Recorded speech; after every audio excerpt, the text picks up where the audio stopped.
Fala pessoal, tudo bem?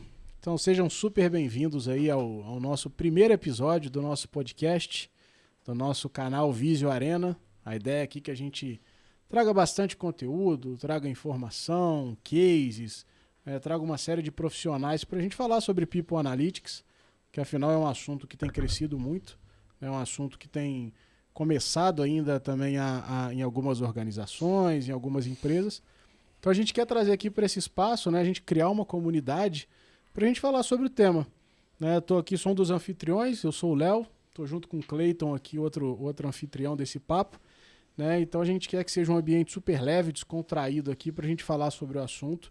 E aí também aprender, né, junto com os profissionais que a gente vai receber, nas entrevistas aqui que a gente vai fazer.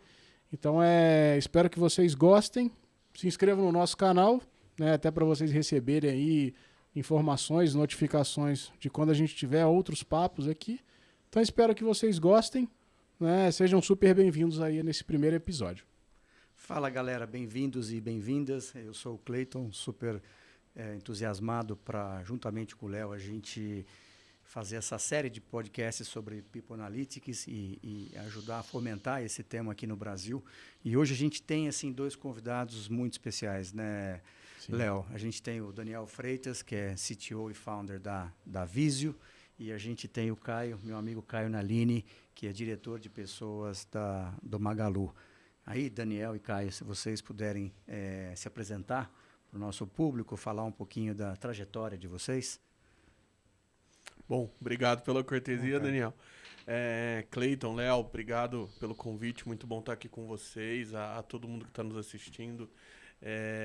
Eu sou o Caio, tô no Magalu aí há 13 anos e é mais ou menos o tempo que eu tenho de RH também. Ao longo dessa jornada eu atuei em áreas de recrutamento de seleção, employer branding, consultoria interna, fiz um pouco de cada coisa e um pouco de cada mundo dentro da empresa. Eu falo mundos porque Magalu é muito conhecido pelo varejo físico, mas a gente tem todo o negócio digital, a gente tem uma infraestrutura logística enorme, a gente tem uma área de tecnologia enorme, a gente tem uma área de atendimento enorme, então são vários perfis diferentes. E acho que, já vinculando com o tema, People Analytics nos ajuda muito a conhecer esses diferentes perfis. E aí, mais recentemente, acho que de 19 para cá, eu foquei minha carreira em uma atuação generalista de RH, inicialmente olhando para o público de tecnologia.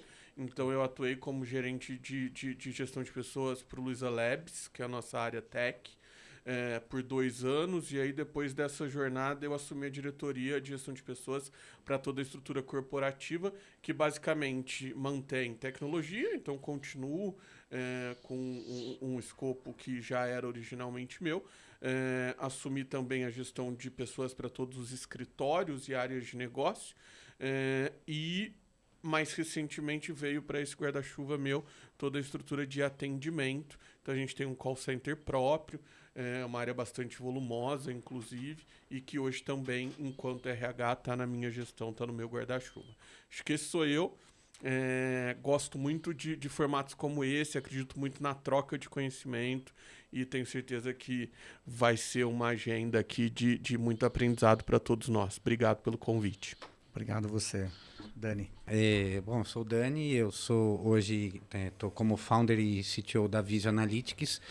Nós somos aí a startup que vem justamente para fomentar e ajudar as empresas como Magalu, como outras empresas que estão aí nesse, vamos falar assim, nesse caminho de People Analytics, psicometria, comportamento, vamos falar assim, um pouco mais de humanos, né, junto com os dados, né? Acho que isso é bem importante. Tenho aí no meu background aí desde dos meus 18 anos trabalhando com dados, né, trabalhando com analytics, trabalhando com a parte aí de realmente ajudar as empresas a tomar as melhores decisões, né, baseada aí muito com tecnologia, muito com dado. E também sou um dos entusiastas como Cleiton, desde da parte de People Analytics até a psicometria mesmo. Então eu gosto muito aí de estudar do assunto, gosto muito de compartilhar do assunto também, gosto de trocar. Acho que é isso aí. Legal. Seja bem-vindo. Obrigado. Bom, para a gente começar, queria saber de você, Caio. Como é que tem sido lá na Magalu essa parte de People Analytics, assim, né? Como é que vocês têm trabalhado o tema? Né? Tem alguma história legal para você trazer para gente aqui? Bacana, Léo. Eu acho que eu tive a felicidade de estar envolvido diretamente na criação da área de People Analytics dentro do Magalu. Então, há alguns anos, talvez 2 ou 3, a gente identificou fortemente a necessidade de olhar para esse tema. A gente sempre teve muita informação a respeito de pessoas. Acho que a gente é uma empresa com muito volume de gente. Quando a gente tem muito volume de gente, a gente tem muito volume de dado sobre as pessoas. E aí a gente tinha isso tudo, mas ainda de uma forma muito fragmentada e que gerava pouco insight, pouco insumo para a tomada de decisão. E a gente falou, putz, a gente precisa fazer alguma coisa com isso. E aí começamos em parceria com o time de tecnologia, inclusive a gente chamou, sentou todo mundo na mesa e falou, ó, vamos organizar isso, vamos tentar começar a gerar insight, vamos tentar começar a cruzar bases de sistemas e vamos aproveitar e extrair coisas que hoje a gente não está vendo. E a gente construiu um time muito enxuto naquele momento. E esse é um ponto que eu acho que é muito importante para quem está nessa jornada de começar uma área, assim, pense grande, mas comece pequeno, sabe? E aí a gente começou esses cruzamentos, então era um time ali de um coordenador, um cientista de dados e um analista mais voltado para data vis e tudo mais. E a gente começou a construir esse grande data lake de dados de pessoas. E pós isso, a gente começou a entregar produtos. E eu sempre acreditei, inclusive, e sempre provoquei o time que People Analytics precisa entregar produtos self-service para que os times que estão na ponta, sejam os times de RH ou os líderes, possam ali consumir as informações e tomar suas decisões baseadas nelas. Então a gente sempre partiu desse princípio e a gente criou vários produtos, desde produtos mais simples, eu diria assim, de exposição de dados e cruzamentos e filtros simples, mas numa maneira muito mais ágil do que a gente tinha até então, e inclusive automatizada, inclusive buscando dado em tempo real. E em um processo evolutivo a gente chegou até recentemente. Essa área não está mais comigo, eu entreguei ela para uma outra diretoria, mas acho que um dos últimos entregáveis da minha gestão foi um algoritmo preditivo de desligamento voluntário. Então acho que a gente saiu de um nível muito inicial de entregas expositivas para um resultado final de, inclusive, predição. Então, acho que foi uma jornada evolutiva muito grande e que, sem dúvida nenhuma, contribuiu muito para a tomada de decisão a respeito de pessoas em toda a organização, em todos os níveis. Legal. Caio, posso fazer uma pergunta? Caio, hoje vocês utilizam ainda esse modelo e isso ainda está em produção assim? Sim, ah, que legal. Está em produção. É um algoritmo proprietário, então desenvolvemos dentro de casa, com esse cientista de dados e apoio do time. E aí a gente consegue classificar em baixo, médio e alto risco, tanto grupos ou áreas, como a nível de indivíduo, inclusive com as variáveis que o algoritmo considera. E isso fica na mão do gestor? Fica na mão das BPs de RH. Ah, da BP. E aí elas trabalham com os gestores. Sim. E aí, claro, assim, por que na mão das BPs? Porque eu acho que tem uma questão de confidencialidade de dado e tudo mais. Mas sim, nós temos isso hoje. E eu acho que essa estrutura de ter a BP também é uma forma que tem um sucesso, porque ela é uma pessoa que consegue operacionalizar muito produto de People Analytics, né? Sim, sem dúvida. Ela é uma figura muito importante dentro do, vamos falar assim, dentro do papel ali de People Analytics, né? Sem dúvida. É crucial. Até recentemente eu estava lendo uns materiais sobre estruturas de People Analytics e existe muito uma discussão, né? Se é uma estrutura centralizada, né? De fato existe uma área ali de People Analytics, tem ali os cientistas e tudo, mas, né? Ou se é uma área muito mais distribuída, né, Coligado talvez às com outras, né? representantes, né? E talvez esse papel de BP seja legal, porque justamente, ao mesmo tempo, traz um pouco dessa visão de negócio, porque também não adianta só ter a visão do dado nu e cru sem entender a realidade, né? Então, poxa, às vezes se você vai analisar o turnover em determinadas áreas, se você analisar o número cru, você vai falar, poxa, um turnover alto, mas de acordo com as suas concepções, mas tem áreas que tem uma rotatividade muito maior, existe uma demanda maior de profissionais, então, igual a gente falou aqui de tecnologia, né? Então esse papel do BP torna-se fundamental, porque consegue trazer um pouco da visão de RH, né? Dessa visão do dado, de interpretar o dado mesmo com viés mais humano, né? Mas também tem uma outra visão da realidade do negócio, né? Então acaba sendo... E o dado precisa ser transformado em informação e a informação precisa ser colocada em contexto. Acho Exatamente. que a partir daí a gente consegue tomar decisões. Ô, Caio, aí vem minha outra pergunta. Hoje, então, vamos falar assim, no cenário de tecnologia, que a gente sabe que é um cenário, vamos falar assim, completamente volátil, né? A gente tem pessoas de tecnologia, às vezes, trabalhando e querendo mudar de emprego por valor, outras trabalhando e querendo mudar de emprego por hobby. É um mundo muito vasto de comportamentos, né? De indicadores.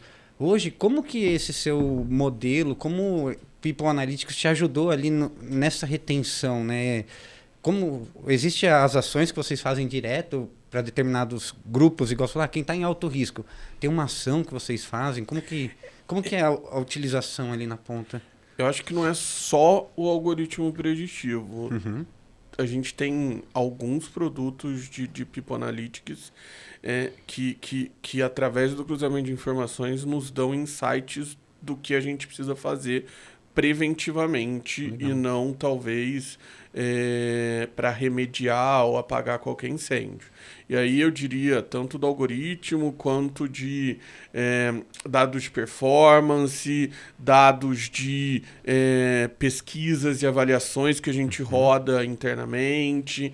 A gente tem realidade, por exemplo, em que a gente faz coletas mais frequentes e rápidas de humor, que a gente chama, e que eu sei como aquele time ou aquela pessoa tá naquele dia ou naquela semana. Então, acho que isso tudo consegue oferecer um conjunto de ferramentas para que as BPs e os líderes atuem e norteiem as suas ações no dia a dia a partir deles.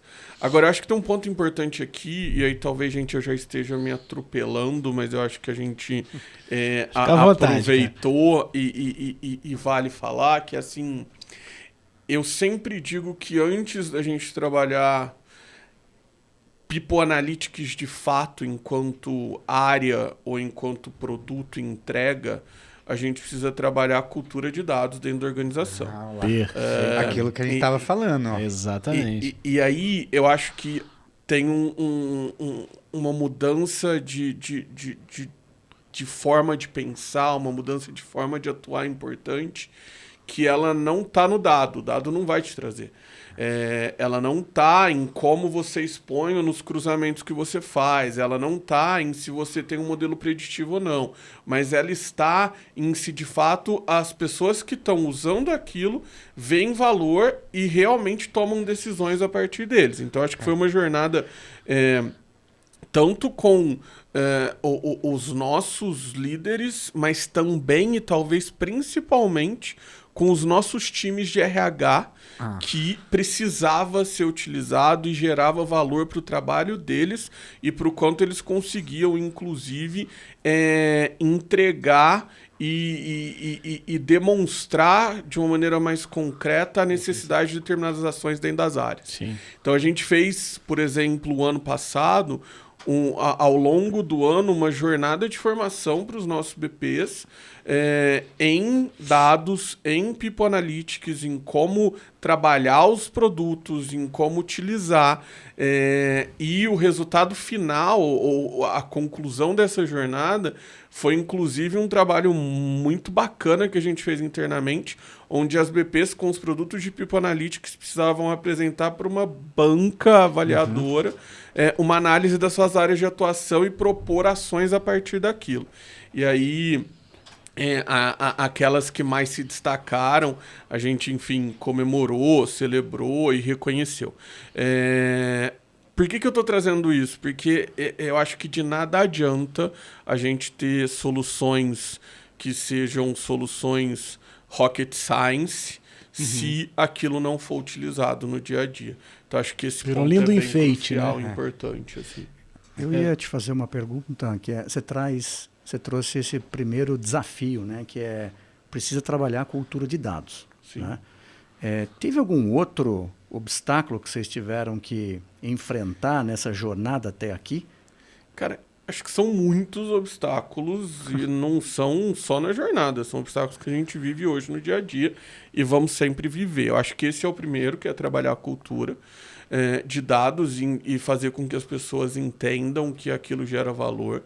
Eu acho que tem uma outra questão que, por exemplo, a gente se deparou quando a gente foi buscar referencial de mercado para cruzar com os nossos números, que é assim, nem todo mundo usa as mesmas métricas. Então, quando a gente fala turnover, por exemplo, para uma empresa a métrica é uma, para outra é outra. A gente, no caso de Magalu, internamente a gente usa muito mais taxa de desligamento do que turnover. Mas, por exemplo, quando você vai buscar uma pesquisa para comparar, são pouquíssimas as empresas que consideram, e aí a maioria usa turnover, mas a hora que você vai detalhar, usa turnover, mas tira tais casos de desligamento, ou tira do dado, né? a admissão por crescimento no número de lojas. Então, é muito difícil você ter comparabilidade de mercado nos indicadores de pessoas. Acho que esse é um desafio importante.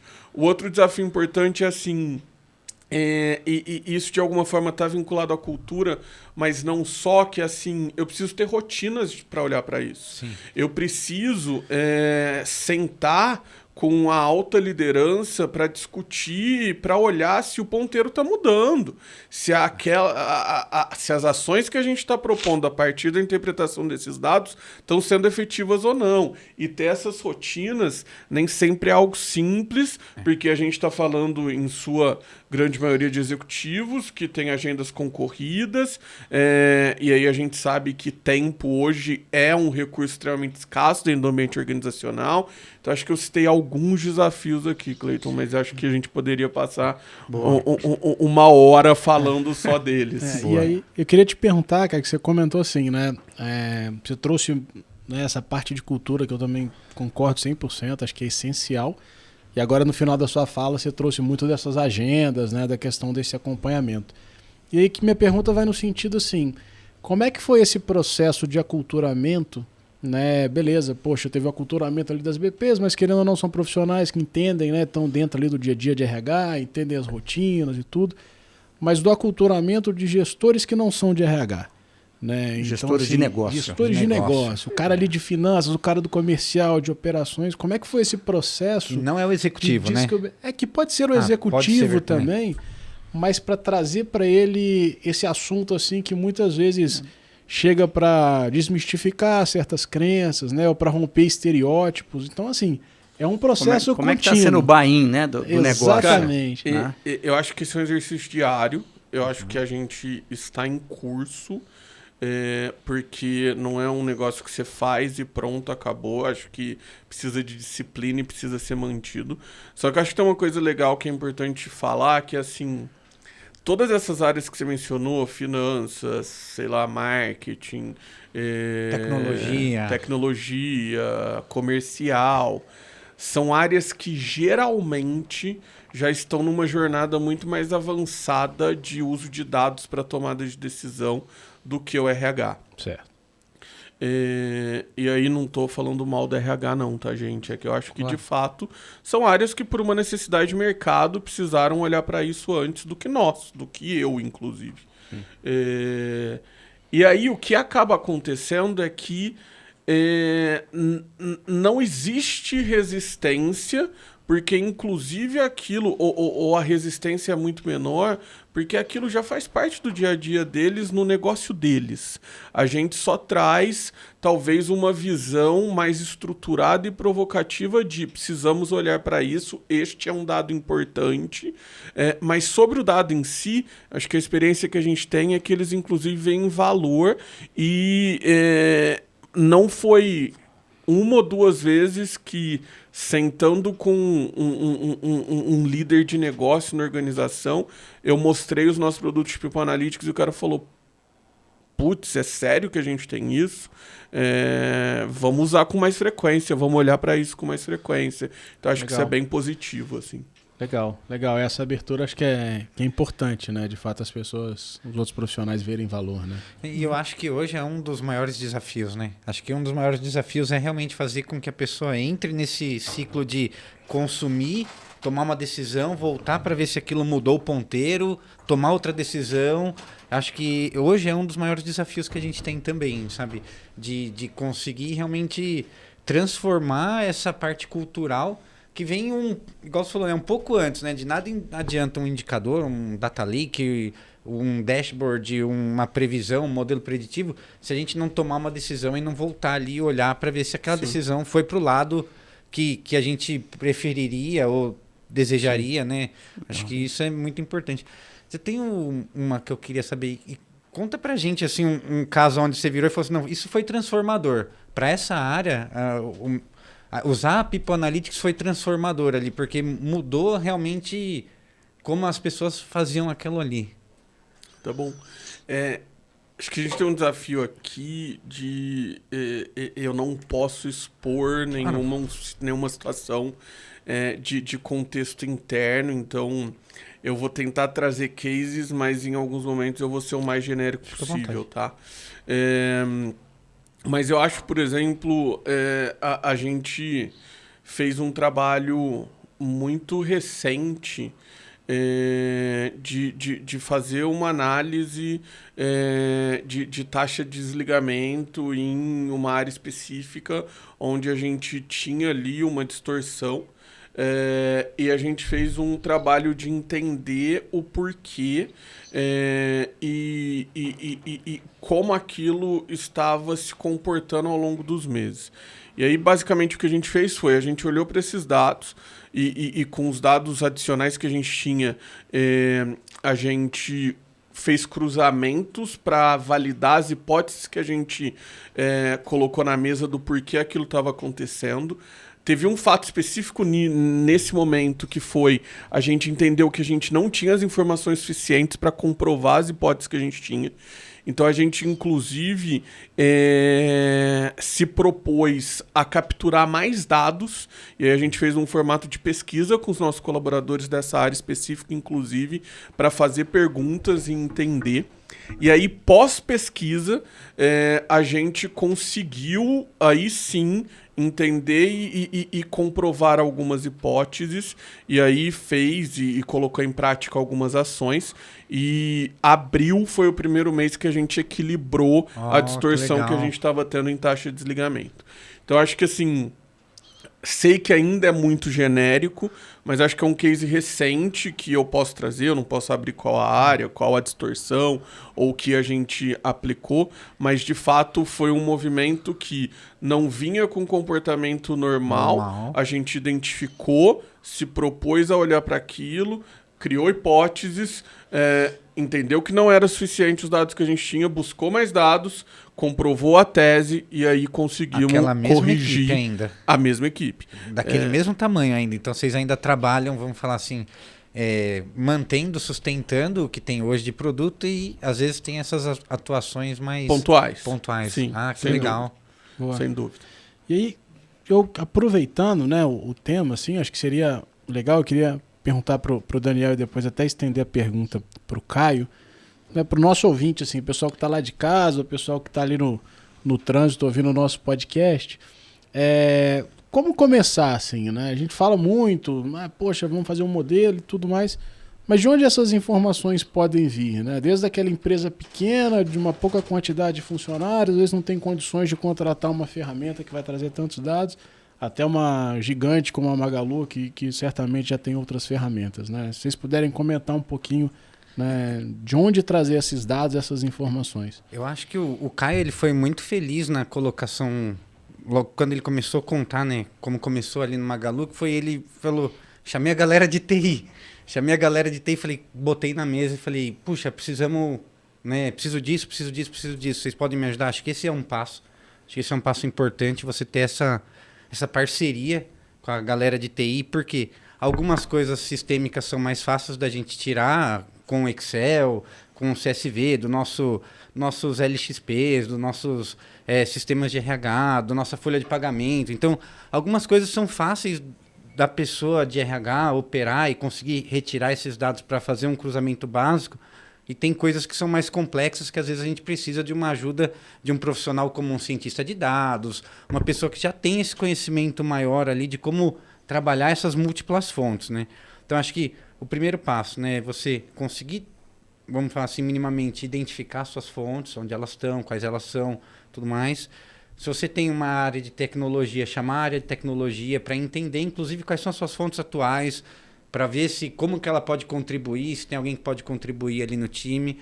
E aí eu vejo muito que é utilizar, assim, existem duas formas, né? As ferramentas open source, que a gente chama, que são ferramentas grátis, ferramentas gratuitas, que basta você instalar ela e você pode usar.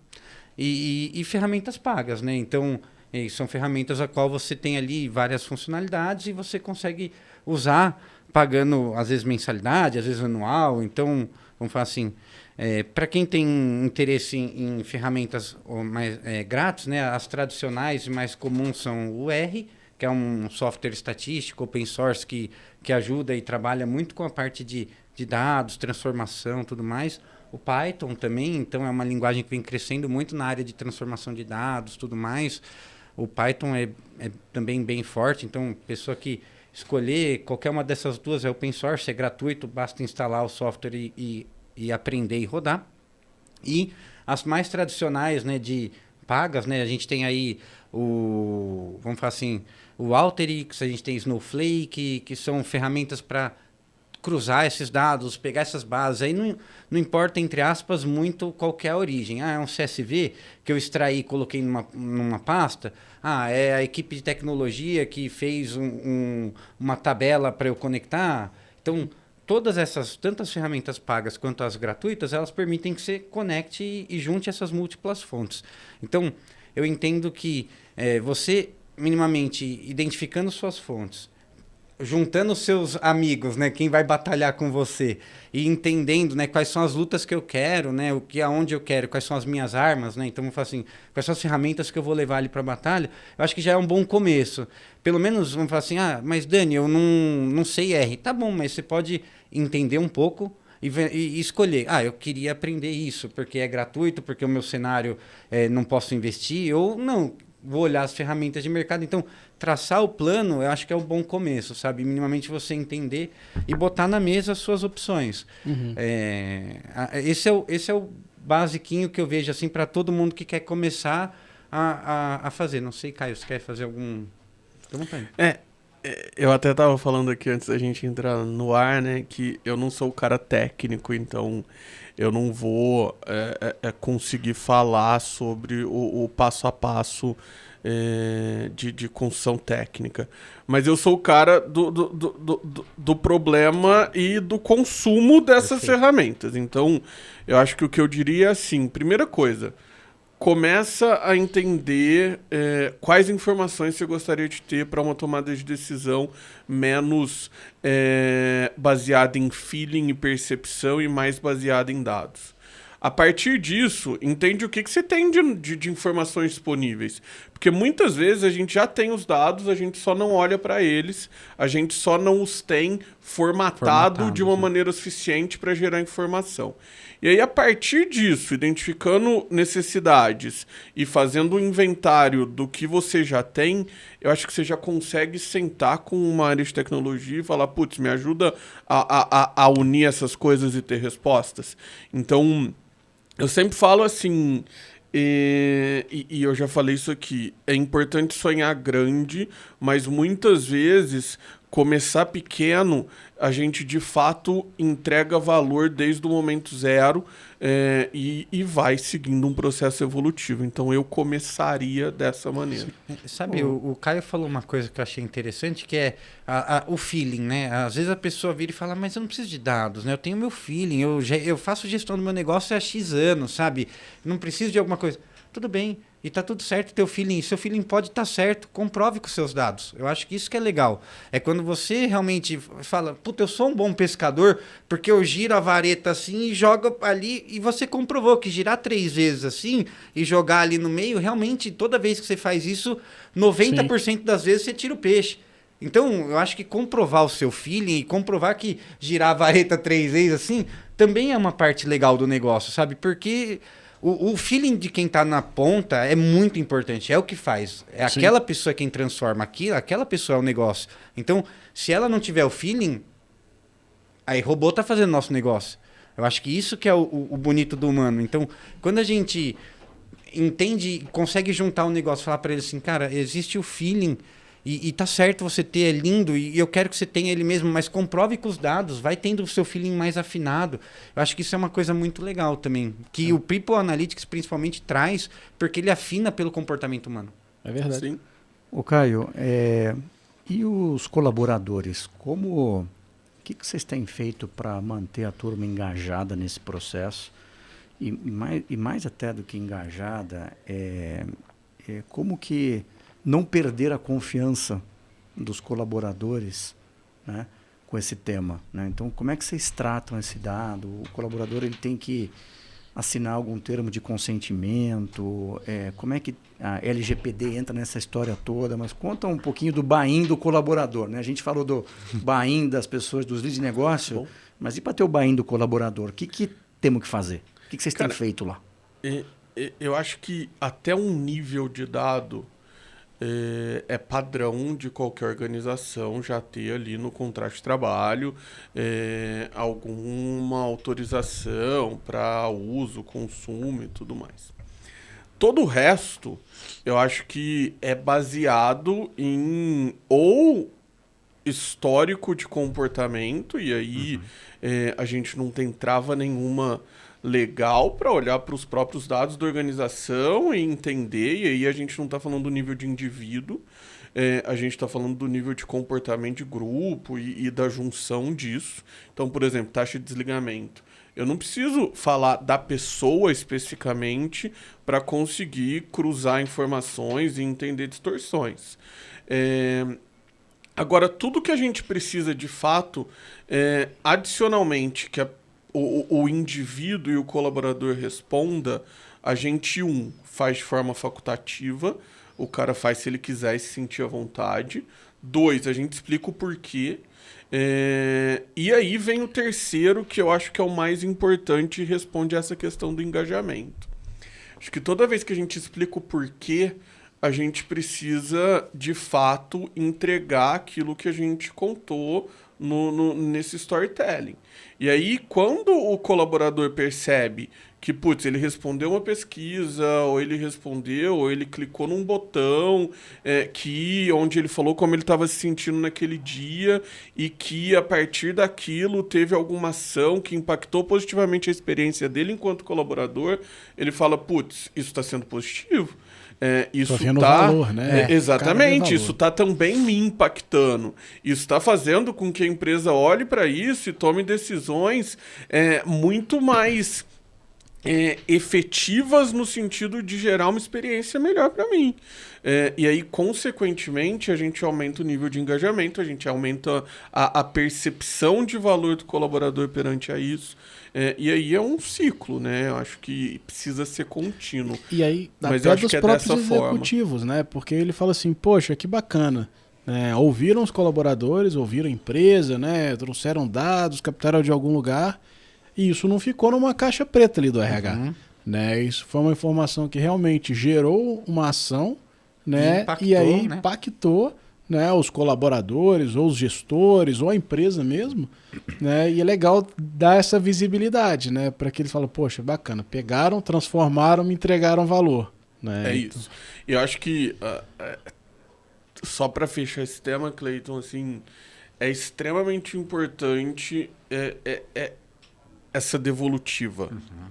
Essa devolutiva, seja através de entrega, seja através de... Cara, não vimos oportunidade, não vamos fazer nada com isso. Seja até vimos oportunidade, mas não temos condição de fazer nada com isso agora.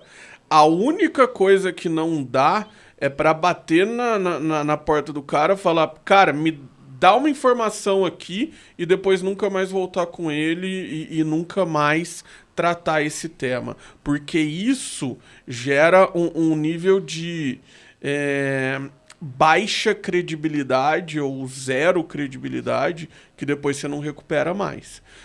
E aí isso serve para People Analytics, mas serve para várias outras frentes e temas de RH também. Assim. Recentemente eu fiz um curso muito legal de People Analytics, até o Clayton aqui, a gente foi colega de turma. E uma das primeiras aulas assim, foi muito legal que a ideia dessas primeiras aulas era justamente fazer assim, com que a gente entendesse que People Analytics não é um problema de RH. People Analytics is a business problem. Né? É um problema do negócio. Né? Então, você as suas entregas, os seus produtos, as suas ações, elas não são ações únicas e exclusivamente voltadas para pessoas. Existe sim esse componente, né? Que é um componente essencial. Mas é a partir dos problemas de negócio, né, que se estuda, que se entende, que se analisa e que se toma decisões e que se criam ações. Né? Então, como você trouxe, por exemplo, Caio, poxa, dessa área que tinha uma questão de desligamento e tal. Poxa, claro, é um problema de pessoas, mas é um problema do negócio, porque você coloca em xeque uma questão, às vezes, de continuidade, de confidencialidade. De entrega, às vezes, exatamente. Né? De bater uma meta. De estratégia. De gestão de conhecimento, uma série de coisas. Evasão do conhecimento, isso é terrível. É isso. Acho que a evasão do conhecimento é uma das coisas mais perniciosas que tem para a empresa, porque você não conseguir reter, você não conseguir entender aquela pessoa e também deixar aquele conhecimento evadir é terrível, cara. É pernicioso para o negócio, principalmente para o executivo. Para o executivo é assim, se ele pudesse fazer alguma coisa, ele não faria isso. Vamos falar assim, se ele pudesse escolher, ele escolheria não acontecer isso. É terrível, cara. Com certeza, com certeza. Bom, e Dani, uma pergunta para você da Visio Analytics e de Artec chegando no mercado brasileiro. Qual vai ser a abordagem da Visio? Como que a Visio vai ajudar nesse processo todo aqui de trazer o tema, fomentar o tema no Brasil? Bom, acho que o primeiro passo, né, geralmente nosso aqui, né, vamos falar assim, a gente tem 3 grandes passos, né, que é entender as bases, como o Caio falou para a gente, entender esses indicadores com o nosso cliente e construir essa base unificada de pessoas, né? Acho que esse é o nosso primeiro passo. Depois Até porque hoje você tem, em média, um dado estatístico que eu tenho, assim, mais ou menos, os RHs têm 8 a 9 softwares em média, e a maioria desses softwares eles estão desconectados, né? Eles estão desintegrados, assim, eles não se falam. Né? Perfeito. Então, está dizendo que o primeiro passo vai ser a criação dessa base unificada. Criar uma base que vai pegar os dados de todos os sistemas. Perfeito. Tá. O nosso segundo passo é realmente enriquecer esses dados com alguns dados que não são tirados direto de sistema, como também o Caio trouxe alguns exemplos através de pesquisas, mas a gente tem alguns instrumentos que são instrumentos comportamentais, né, que são de indivíduos, que aí já são mais afinados, né, que aí trazem para a gente mesmo, já baseado numa teoria do Big Five, por exemplo, o comportamento daquela pessoa, para a gente agregar naquele dado, que é um dado também feito, né, do dia a dia dessas pessoas, mas, vamos falar assim, um dado mais comportamental. A gente tem os instrumentos que são de negócio, né, que são, como, por exemplo, Fitcultura, que aí é para a gente entender como aquelas pessoas se comportam dentro da organização. Isso também enriquece os nossos dados. Depois que a gente enriquece, aí a gente vem para a parte de realmente validar as hipóteses, né? Criar as hipóteses e validar essas hipóteses dentro, e aí sim criar os insights, entregar os produtos de People Analytics, como, por exemplo, o ONA, né? Que a gente já tem em prateleira, que é o Organizational Network Analysis, que é, por exemplo, contar quem são os influenciadores de uma equipe. Porque uma coisa é o chefe, né? Vamos fazer. Quem que é o chefe hierárquico? Tá, mas quem que é realmente o líder? Quem que é a pessoa que influencia e quem que é a pessoa que se movimentar dali como uma evasão, igual a gente está falando, sabe? Que a gente falou, vai além do conhecimento. Essa pessoa também leva, vamos falar assim, a relação que ela tem com as pessoas. Ela leva a confiança que as pessoas têm nela. Ela leva muita coisa. Então, o ONA, por exemplo, ele é um produto que vem justamente para ajudar a gente a identificar esses pontos, sabe? E poder ajudar a empresa a virar e junto dos produtos de People Analytics dela, se ela já tiver ou ainda não, a gente entregar justamente esse tipo de insight na plataforma. Legal. Então, acho que é assim que a gente entende que a gente consegue ajudar, inclusive empresas que já estão mais maduras, como o próprio Magalu, a gente consegue entregar tanto os dados mais enriquecidos com os nossos instrumentos, quanto também essas ferramentas assim que já estão ali entregando insights, né? Então, quem são, como são, aonde estão essas pessoas na rede, né? No nosso network da empresa. Bacana. Muito legal. Ô, Caio, a gente falou muito aqui do que fazer, né? Mas para as empresas que estão começando, seria legal o que não fazer. Né? É uma boa pergunta. Em relação a People Analytics, né? Tipo assim, tem algum aprendizado em relação a isso? Coisas que vocês fizeram lá e... As pedras do caminho. Né? Para encurtar o caminho da turma. O que não fazer? Cara, eu acho que a primeira delas, e aí é bem macro, mas é importante, é não olhar para isso. Eu acho que a gente vive num mundo hoje em que quem, por resistência ou por talvez até falta de conhecimento, não entender que People Analytics é absolutamente necessário para a tomada de decisão a respeito de pessoas que impactam o negócio, vai de alguma forma deixar de gerar os resultados que poderia, e quando você deixa de gerar resultado, consequentemente você tem um desafio de performance. Isso pode inclusive se acentuar e gerar um problema organizacional muito grande. Então acho que o primeiro ponto não é rocket science e é necessário, então vamos olhar para isso. Eu acho que o segundo ponto é assim, e que eu já vi muita empresa, e até pra gente já foi em outros momentos um desafio, que é, cara, não queira construir algo completo e gigantesco, porque o tempo que você vai levar nessa jornada vai ser altíssimo, e você corre o risco de chegar lá na frente e descobrir que nada daquilo é o que você precisa mais. Então, é assim, começa pequeno, começa gerando hipóteses e dando respostas a elas de maneira concreta, faz pequena entrega, constrói um roadmap de entregas contínuas, mas recorrentes e pequenas. Não cai na cilada de querer construir algo muito gigantesco, porque o tempo que você vai levar para isso pode colocar o projeto em xeque, inclusive. E a última coisa é assim, cara, não entenda e não queira guardar esses produtos só na RH, porque isso não vai gerar valor nenhum para o negócio. Então, seja através do RH ou seja num formato self-service, esses dados precisam estar na mão de outras pessoas da organização.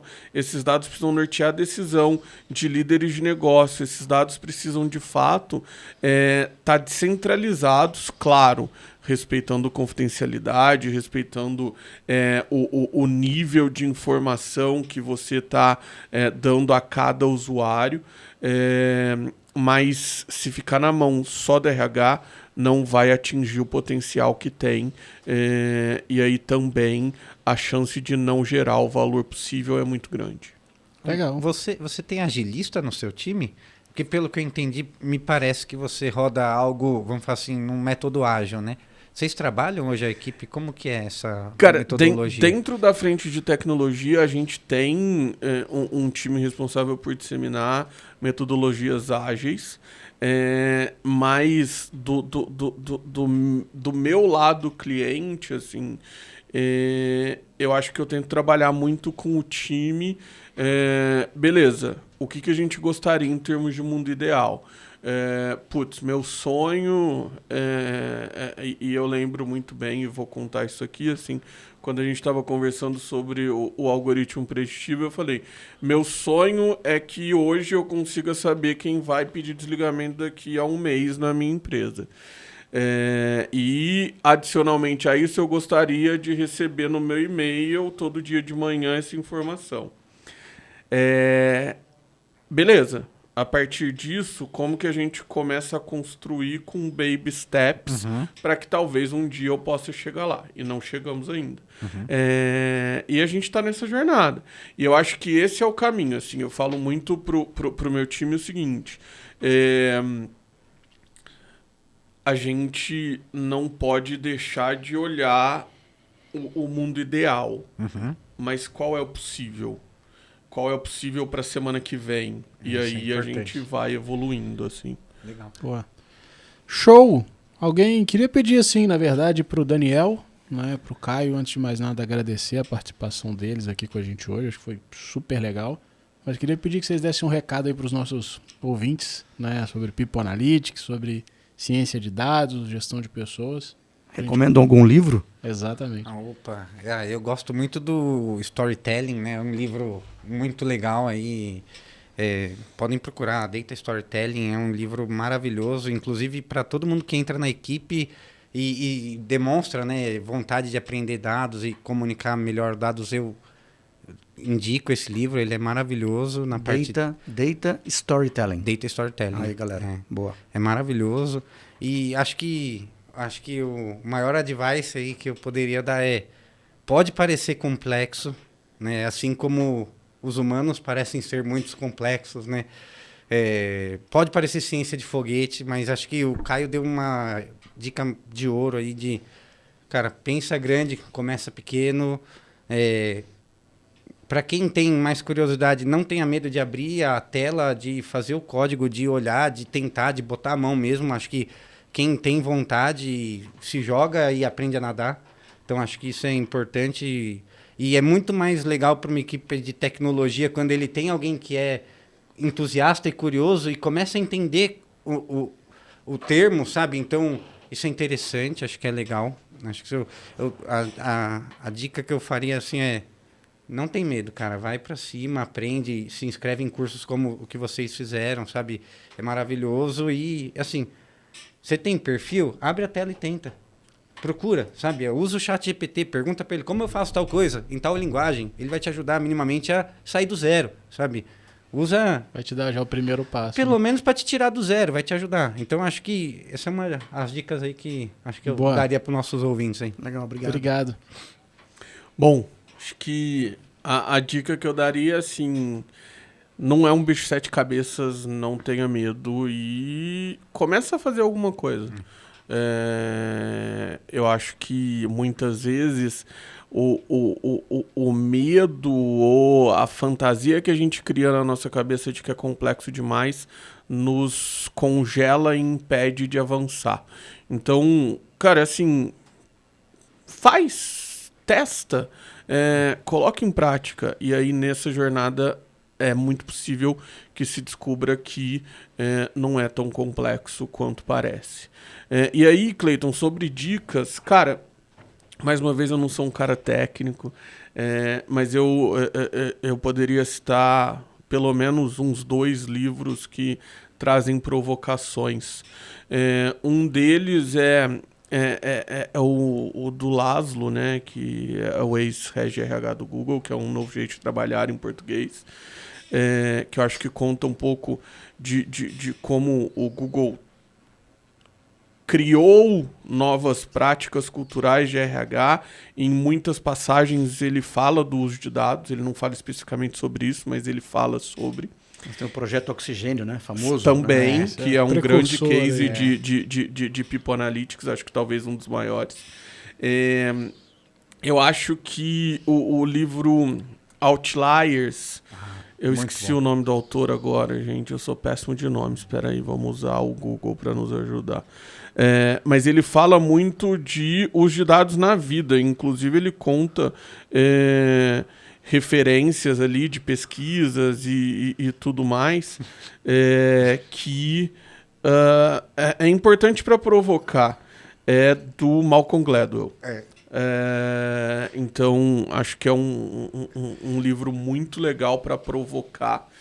E tem um filme, cara, e mais uma vez, eu sou péssimo de nomes, mas que talvez foi o filme que mais me provocou a olhar para o tema, que é o filme que conta como é com o Matt Damon, eu acho, eu não vou lembrar o nome, mas que conta O Homem que Mudou o Jogo, se eu não me engano. É com o Brad Pitt. É Brad Pitt? Brad Pitt, o Então, Homem que Mudou o Jogo.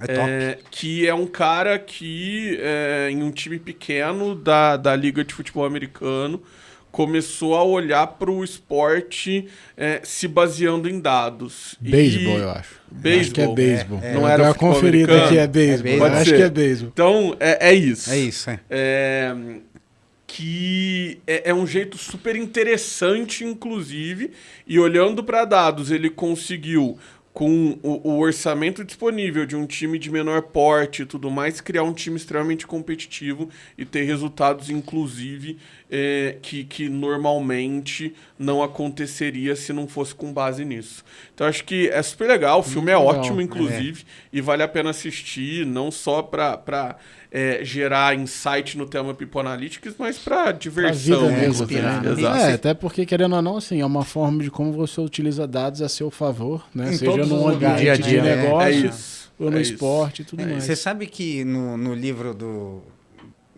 Malcolm Gladwell. Eu achei engraçado aquele, né? Você nunca vai ser um jogador profissional de hóquei se você não nascer em fevereiro. Sim. Porque Eu já li, tem sites muito legais mesmo. é Esse é um muita- spoiler bem legal mesmo. então é muito interessante. E você tem ver um isso. porquê muito Não vamos falar. estudado e é um negócio muito Se legal. de você conhecer ainda a não fundo, leu o assim. livro, já É, tem um agora- motivo bom para ler. né? É Pra isso. descobrir, né? Boa. Pessoal, queria agradecer. Não sei se o Cleiton quer fazer alguma consideração. Eu mas... também queria agradecer vocês pela presença, dizer aos ouvintes para ficarem ligados. Em breve teremos já o segundo, né? Exatamente. Então, vão ser vários podcasts que a gente vai estar gravando para ter esse tipo de conversa, esse tipo de insight. A ideia, como a gente falou, né? É a gente trocar, é a gente dividir casos de sucesso, casos de insucesso, enfim, crescer juntos, né?